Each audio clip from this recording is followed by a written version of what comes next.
Olá, nós somos discentes do mestrado profissional em Educação Física em Rede Nacional ProF. Nossa atividade referente à disciplina 4, Metodologia do Ensino da Educação Física. Eu sou Eduardo Naves, juntamente com Aurélio Alcântara, Gabriel Salazar e João Paulo Carvalho. Disciplina responsabilidade do professor Gustavo de Conte Teixeira Costa. Nessa atividade, nós temos que analisar, discutir e socializar o conhecimento de 3 textos. O primeiro deles, Pesquisa Sociocrítica sobre Ensino de Educação Física e Formação de Professores de Educação Física, uma revisão sistemática. O segundo texto é a Formação de Professores e Didática para o Desenvolvimento Humano. Já o terceiro texto são as Finalidades Educativas Escolares e Escola Socialmente Justa, a abordagem pedagógica da diversidade social e cultural. Na sequência, nós temos o mestrando Gabriel, que apresentará o texto 1. Bom, esse texto de autores espanhóis, Feliz Anaya, denominado Pesquisa Sociocrítica sobre o Ensino de Educação Física e a Formação de Professores de Educação Física, uma revisão sistemática. Autores e colaboradores analisaram 23 estudos de praticamente todos os continentes do planeta, em bancos de dados internacionais, e falando sobre a pedagogia crítica e a pesquisa sociocrítica. Um detalhe para que artigos brasileiros e mexicanos em grande quantidade foram excluídos do estudo por não fazerem parte desses bancos de dados internacionais que foram escolhidos para integrar o estudo.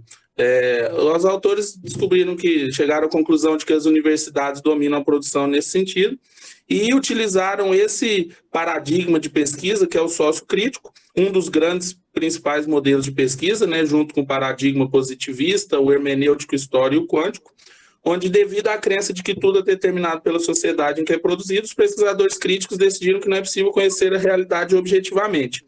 Logo, eles adotaram um sistema de pesquisa qualitativa baseado mais na compreensão profunda de cada situação do que na descoberta de padrões e sistemas de causa e efeito.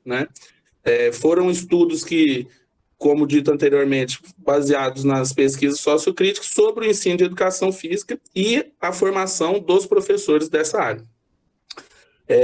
São um tipo de pesquisa relevante, pois contrapõe-se ao sistema positivista, que é mais comum na área da educação física, e vem no sentido de combater o modelo tradicional de ensino. Os autores dividiram esses 23 estudos analisados em 5 grandes temas, que são as avaliações no ensino médio, as avaliações no ensino superior, estudos provocativos, estudos sobre avaliação e estudos sobre as experiências e opiniões dos participantes. E, no final, eles chegaram à conclusão de que essa revisão mostra impacto reduzido na mudança social e que as dificuldades no desenvolvimento dessas pesquisas sociocríticas e na implementação de uma pedagogia crítica são bastante grandes. Agora vamos para o texto 2 com o Aurélio. Boa noite, colegas. O texto 2, Formação de Professores e Didática para o Desenvolvimento Humano de Libânio, ele discute o problema da dissociação entre 2 tipos de conhecimento na formação profissional de professores, o disciplinar e o pedagógico. Considerado nesse trabalho um dos problemas mais persistentes na organização dos currículos na formação de professores. O autor reforça que essa dissociação traz prejuízo tanto para a formação de pedagogos, que se debruçam apenas no entendimento dos processos de ensino-aprendizagem e na formação de professores de disciplinas específicas, que se preocupam com a internalização de conteúdos específicos, abdicando do entendimento dos processos de aprendizagem, e reforça que este é um problema histórico na formação de professores. Resulta em formação pouco sólida dos professores na especificidade disciplinar, no caso da licenciatura em pedagogia, e na formação pedagógica insuficiente e separada dos aspectos epistemológicos dos conteúdos, no caso das disciplinas de licenciatura das disciplinas específicas. Uma frase muito importante desse texto de outro autor, de Schumann, ressalta que o conhecimento pedagógico do conteúdo é o que distingue um excelente professor de outro que apenas sabe a sua disciplina. Este é um professor que sabe como transformar seu conhecimento da matéria em atividades e experiências que estimulam e envolvem e melhoram a aprendizagem ativa e compreensão dos seus alunos. Como possibilidade de dirimir essa questão, é proposta a utilização das teorias de ensino desenvolvimental de Davidov. Ele entende que é fundamental a unidade entre o aprender e o ensinar, em que o professor atua na direção da atividade autônoma do aluno, para que se apropriem dos produtos da cultura, da ciência, da arte, constituídos ao longo da experiência humana. Essas considerações permitem evidenciar a relação de dependência da didática que a didática e a epistemologia dos professores precisam não só ter domínio dos resultados da ciência, como também dos procedimentos lógicos e investigativos dessa ciência, pois é daí que originam as capacidades intelectuais a formar nos alunos na atividade do estudo. Eu tentei sintetizar o texto até o momento, e relacionando com a nossa prática, e eu acho que não cabe falar só da minha, mas falar de todas as experiências que a gente dividiu aqui nesse quarteto e das atividades que os colegas já colocaram na plataforma e externaram com a gente, eu acho que esse é um problema crônico de todos nós como professores. Eu concluo a formação em 2005, ainda como licenciatura plena, e esse é um problema extremamente presente na minha formação. 2005 formado, entregue ao mercado e sem maiores entendimentos sobre essa questão, que é muito forte, e que a gente agora, nesse momento, ao refletir sobre o nosso trabalho docente e tudo que a gente tem produzido na escola, a gente percebe que esse é um aspecto que afeta muito a nossa prática. João?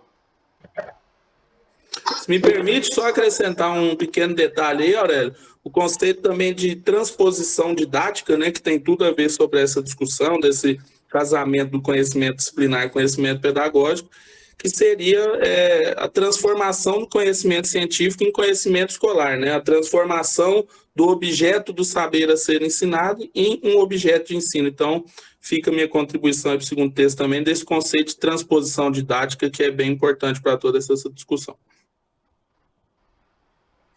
No texto 3, nas finalidades educativas escolares e escola socialmente justa, abordagem pedagógica da diversidade social e cultural, o Libânio e a Silva trazem 3 posicionamentos que podem ser apontados como possíveis respostas às pretensões de justiça social na escola. Primeiro, a educação para resultados, que eu acho que a gente vê muito na escola, pelo menos na nossa, né, de ensino médio, uma escola integral, que ela é uma escola para resultados, tanto é que tem as placas com os índices, né, do IDEB. Então, a gente está numa escola que visa, sim, resultados. Então, essa é uma visão reducionista de formação humana, né? Escola justa aqui é aquela que oferece um currículo mínimo para o sujeito alcançar resultados, seja no Enem, seja no IDEB, e assim vai. A educação, o segundo ponto seria educação para a diversidade. Aqui, a escola justa é aquela que oferece um currículo que observa também a diversidade humana. E o terceiro ponto seria a educação como desenvolvimento de capacidades humanas em articulação com a diversidade. Seria, eu acho que a escola justa aqui é a que atende todos com um currículo que observa o conhecimento científico, né, cultural e o sociocultural, ou seja, né, tudo que tece essa teia, então a questão política, social e assim vai. Em contato com o texto, pude sim, perceber que existem inúmeras maneiras de conceber as finalidades da escola, né? Tendo em vista que é fundamental que ela seja justa e democrática. O autor faz questão de evidenciar que o atendimento à diversidade sociocultural ocupa lugar importante no que diz respeito à função da escola, porém deve ser feito pelo professor ao abordar o conteúdo e não de forma paralela. Isso me chamou muita atenção, que às vezes a gente tem muito o hábito de fazer projetos para abordar as minorias na escola, e aqui ele traz para, né, não, tem que ser abordado dentro do conteúdo específico da nossa disciplina, não de forma paralela. Para que isso realmente se efetive, eu fiquei pensando, né, entendemos que essa temática devia estar prevista nos currículos, né. A gente tem a BNCC, que faz uma tentativa, mas a gente vê também um toque da questão da primeira, lá dos resultados, né. A gente tem a questão do local também, que a gente pode adaptar, mas a gente tem que ter um currículo que evidencia isso, para se efetivar. Outra coisa está presente nos projetos político-pedagógicos da escola e nos nossos planos anuais. Dessa forma, a gente pode garantir o que o autor considera a finalidade máxima da educação, abre aspas, o desenvolvimento de todas as dimensões do ser humano naquilo que ele tem de universal, cuja realização no ensino implica considerar a diversidade sociocultural dos alunos. Analisando as minhas condições de trabalho, escola de tempo integral, com sistemas de avaliação intensa, para atingir os tais índices, eu percebo que a maior dificuldade para conferir mais qualidade à minha prática de ensino em relação ao domínio do conteúdo pedagógico, didático, e o atendimento à diversidade sociocultural é o tempo. Eu acho que é o tempo. Nós dedicamos um número absurdo de horas preenchendo documentos burocráticos, ao invés de investir tempo em estudo, mitigando as defasagens ocorridas na nossa formação. A gente aqui já falou um pouco disso, né? Enfim, a formação continuada é indispensável para formar docentes que dominem os saberes próprios das disciplinas e os conhecimentos de como tratá-los, pensando na perspectiva de formação em que professores e estudantes promovam um conhecimento significativo e uma escola justa. João Paulo, sobre a diversidade sociocultural chega a ser paradoxal, né? Que a única coisa que todos nós temos em comum é que todos somos diferentes. Então, isso tem que ser um norte aí também, né? No processo de ensino-aprendizagem. E, de acordo com esse texto, fica muito bem definido, né? Que a gente viu essa saída de um modelo mais tecnicista, né, preocupado aí se a gente for analisar mais profundamente com a mão de obra aí para o sistema neoliberal e tal, aí a gente já vai para um outro extremo que põe esse relevo muito grande no aspecto cultural, né, no ponto de vista do sujeito, na questão da particularidade de cada um. Só que, como tu bem falou, até por questão de tempo e de logística, a gente tem que ter o cuidado para não deixar essa visão dissolver o foco no conhecimento científico historicamente acumulado, né, e no desenvolvimento das capacidades intelectuais. Porque isso tudo também gera autonomia e liberdade, né, para a expansão de outras capacidades, inclusive a de dar voz a esses direitos sociais. Então tem que achar esse equilíbrio aí, que seria essa terceira visão, levando, como eu disse, esse norte aí da diversidade, e muito, muito bem proveitoso esse texto aí para a nossa reflexão. Aproveitando assim a fala do Gabriel agora por último, do quanto assim o que nós temos de comum é quanto nós somos diferentes, né? Então os autores trazem para a gente no texto uma complexidade assim da interpretação dessa diversidade, né? Geralmente se dá um cunho muito raso, né, nas discussões na escola, e aqui amplia bastante assim a nossa visão, o entendimento do que é essa diversidade, né? De possibilidades, né? De incorporar isso na nossa prática docente, como o João disse, que isso deve estar incorporado, né, na prática efetiva da escola, lá nos documentos, nos planos de ação, tudo para que se efetive realmente na prática. Aproveitando, com relação ao texto 1 apresentado pelo Gabriel, quando ele fala lá da questão quando os artigos são descartados, né, por conta às vezes, por não constar nos bancos de dados internacionais, analisando a minha prática enquanto discente lá na graduação ainda, era muito comum também a gente ver isso, né, que nós não éramos estimulados a publicações internacionais, era algo assim como irreal. Então isso é muito comum assim no mundo universitário, esse distanciamento dessas publicações assim, internacionais, o que lá eles levantam, né, como apontado pelo Gabriel, questão de hipótese assim, para às vezes ser descartado aqueles artigos lá por não se encontrar, né, não ter a qualidade necessária que se enquadrasse na pesquisa assim. Para finalizar a minha fala, com relação ao texto apresentado pelo Aurélio, a questão da supervalorização, né, a dificuldade, né, do conhecimento relacionado aos pedagogos, que às vezes é mais raso nos conteúdos, né?